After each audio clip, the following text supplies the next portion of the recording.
രണ്ട് ചാനൽ എന്റെ പേജിലേക്ക് വരും. എനിക്ക് അജുന്റെ പേജ് ഇഷ്ടമല്ല. അതുപോലെ തന്നെയാണ് എനിക്കിപ്പോ ഒരു മരണം കാണാൻ ഇഷ്ടമല്ല എന്നുണ്ടെങ്കിൽ ചാനലുകളിൽ ഞാനത് കാണുമ്പോ അതെന്റെ ഫീഡിലേക്ക് വരും. ഈ മനുഷ്യൻ മൊത്തം ഒന്നിച്ചാണ് ഈ സാധനം പ്രൊമോട്ട് ചെയ്തുകൊണ്ടിരിക്കുന്നത്. എവിടെയോ എന്തോ ഒരു തകരാറ് പോലെ ഇപ്പൊ വേണ്ട ചെയ്യണ്ടെന്ന് പറയുമ്പോഴത്തേനും ഇങ്ങനെ പ്രശ്നം അവൻ ആദ്യമായിരുന്നു തലവേദന, പിന്നീടാണ് ഫ്രണ്ടായി മാറിയത്. അറിയത്തില്ലല്ലോ നിങ്ങൾ എന്തുകൊണ്ട് ഇവത്തെ തന്നെ ക്ലിക്ക് ചെയ്യുന്നില്ല? ഇതെന്തോ ഇത് തന്നെ കാണുന്നിരുന്നു.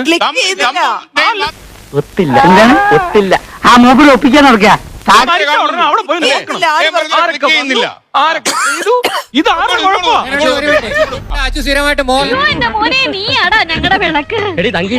പ്രൈവസിയിലോ പേഴ്സണൽ കാര്യങ്ങളോ ഇന്നൊരു ഈ മുഖത്ത് നോക്കിയിട്ട് എന്ത് തോന്നുന്നു? ഭയം തോന്നുന്നു. ചിരിച്ചപ്പോ കാക്ക തേങ്ങാപ്പൂള് കൊത്തിക്കൊണ്ടു പോകുന്ന പോലെ തോന്നി.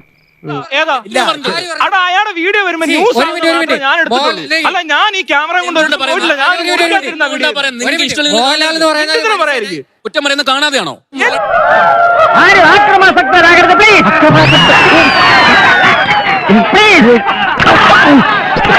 അയാളെ പോയി കണ്ടിട്ടല്ല, അതൊരു ന്യൂസാ. ഞാനും ഫ്ലൈറ്റ് കൊട്ടാൻ പറഞ്ഞു, കൈ അടിക്കാൻ കേരളത്തിൽ ആർക്കും അറിയാത്തെ. ഇതേ എല്ലാരും കാണുന്നുള്ളൂ. എടാ, ഇതെല്ലാം കേരളത്തിൽ വാർത്തയായ സംഭവങ്ങളല്ല. ഞാൻ എല്ലാവരുടെ പേഴ്സണൽ കാര്യങ്ങളല്ല. ഒരു 5-6 ഏലസ് കൂടി മേടി ജപിച്ച് എന്റെ അരയിലും കൂടെ കെട്ട്. ഇവന് ദൃഷ്ടിപ്പെടും, അത്രയ്ക്ക് ബുദ്ധിയാ. ജീൻസ് കുമാറിനോട് താല്പര്യം ഉള്ളതുകൊണ്ട് കുറെ പേര് അവിടെ ചെന്നു, കുറെ പേര് വീഡിയോ എടുത്തു. സലീം കുമാറിന് അതിയായ താല്പര്യം ഉള്ളതുകൊണ്ട് കുറെ പേര് വീഡിയോയും കണ്ടു. സലീം കുമാർ ഈ മരിച്ചു കിടക്കുന്ന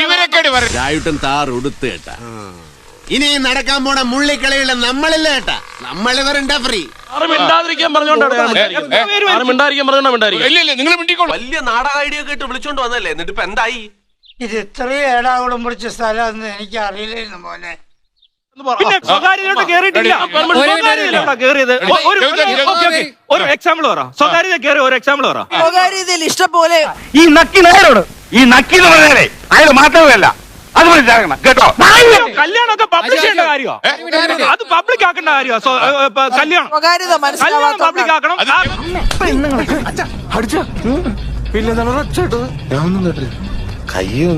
വളരെ ഇവിടെ ഒന്ന് രണ്ട് ഒരു കാര്യം പറഞ്ഞു. എവിടെയോ എന്തോ ഒരു തകരാറ് പോലെ. കുറ്റത്തൊന്നും മാറ്റം. ഇവന്മാരെല്ലാം നശിച്ചവന്മാര്. പരിപാടി അവതരിപ്പിച്ചിട്ടുണ്ട്, മറ്റൊരു അത് നടത്തിയിട്ടുണ്ട്, ഇതൊക്കെ നടത്തി. അല്ലേ അങ്ങനെ സംഭവിച്ചു കാണൂ.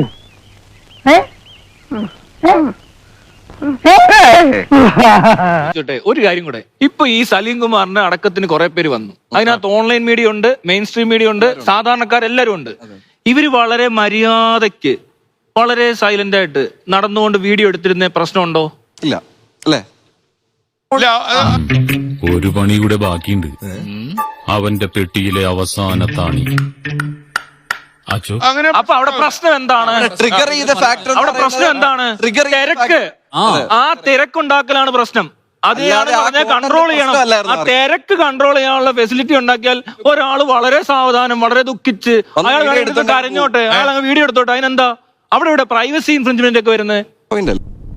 അങ്ങോട്ടാ ഞാൻ ആകാശത്തേക്ക് അവിടെ നേരെ സൂര്യനിൽ ഒന്ന് പോകുന്ന പോരുന്നോ? ഒരു ആവശ്യമില്ലാണ്ട്. നന്ദി, നമസ്കാരം.